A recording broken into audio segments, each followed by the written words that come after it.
Quando vamos fazer o nosso aqui em Banane, hein? Esse é o Visão Libertária, sua fonte de informações descentralizadas e distribuídas. Você viu a notícia aqui no Visão Libertária do Dia da Liberdade em Berlim, quando um número muito grande, entre 38 mil e 2 milhões de alemães, foram a um protesto contra as medidas absurdas de combate à fraudemia. Esse foi o segundo grande protesto lá em Chucrutilândia, ou Alemanha se preferir, contra as medidas restritivas absurdas impostas por máfias governamentais ditatoriais sem motivo algum, visto que essa doença, é lógico que ela existe, é lógico que ela mata pessoas, mas não é tão grave assim. Mas não foram só eles. Os ingleses também fizeram um enorme protesto em Londres pelo mesmo motivo no mesmo dia 29, lá em Londres. Os jornais de lá falaram em milhares de manifestantes, mas sequer ousaram dizer o número total. Saiu em muito poucos lugares. Eu não vi nada na mídia tradicional. Teve muito pouca divulgação. Impressionante como a mídia tradicional esquerdista está com medo desses protestos. Lógico, os poucos lugares em que teve alguma divulgação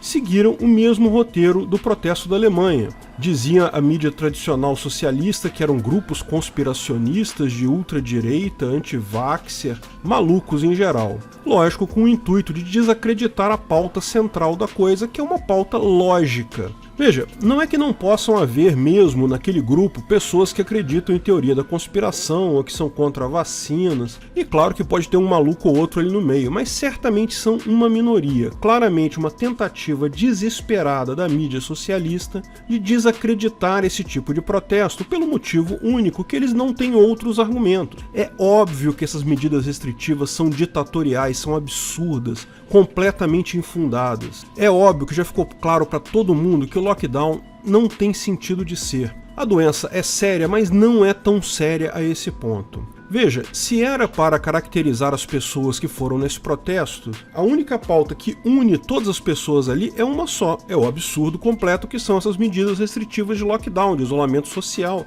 proibição de trabalhar, obrigação de usar focinheira e essas besteiras. A maior parte da população em geral, no mundo todo, já percebeu isso, já percebeu que é uma fraudemia, não uma pandemia. Foi só uma cambada de políticos socialistas inventando um monte de formas de aumentar seu poder sobre a sociedade, parasitar mais a sociedade, incluindo um monte de regras aleatórias da cabeça deles, sem nenhuma fundamentação lógica. Sim, fraudemia não porque o vírus não exista ou não seja perigoso. Fraudemia porque claramente o vírus não é tão grave quanto estão pintando, foi simplesmente usado por parasitas políticos para roubar mais dinheiro e aumentar seu poder, sem necessidade para tal, muito menos sem qualquer embasamento científico. Sim, de novo, o vírus existe e pode matar, mas a gravidade dele é muito menos do que é vendida por governadores corruptos e pela mídia socialista que está aí. Medidas de restrição de liberdade, evidentemente, são contrárias à ética libertária.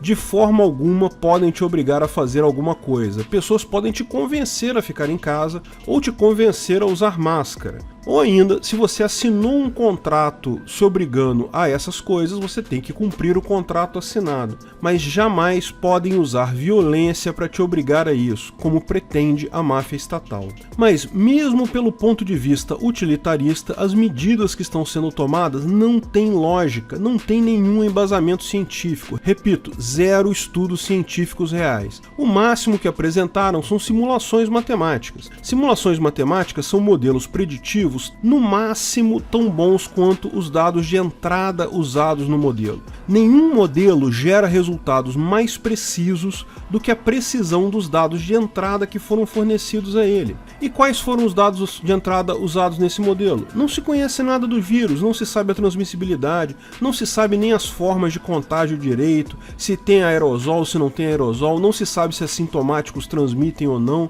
Vírus novo, não se sabe nada sobre ele. Qualquer modelo matemático feito em cima desses dados, o resultado disso, mesmo sendo o melhor modelo matemático possível, vai ser no máximo um chute. Quem acha que aquele modelo do Imperial College tem qualquer relevância científica é porque não está prestando atenção, ou então porque não sabe o que é ciência de verdade. O protesto em Londres, mais do que o fim das medidas, pede um tribunal para julgar as pessoas que impuseram essas medidas absurdas. Tribunal para esses genocidas. me parece bastante adequado. Esses alarmistas idiotas que inventaram do ar essa necessidade das pessoas ficarem em casa acabaram causando muito mais mortes, tanto pelas doenças que foram prejudicadas por isso, doenças do coração, câncer, depressão, mas também pela fome que virá do desaquecimento da economia. Muita gente vai morrer disso ainda. Não vou nem falar das pessoas que estavam na torcida contra o remédio, pessoas que fizeram questão de tentar proibir a hidroxicloroquina a qualquer custo. Esse pessoal tem que pagar caro por esses crimes contra a liberdade. Obrigado pela audiência. Se você gostou do vídeo, curta e compartilhe para ajudar o canal. Se ainda não é inscrito, inscreva-se no botão abaixo e clique no sininho para ser avisado de novos vídeos. Além do Twitter e Facebook, estamos agora também no Instagram. Procure ancap.su lá e veja o nosso conteúdo por lá também. Até a próxima!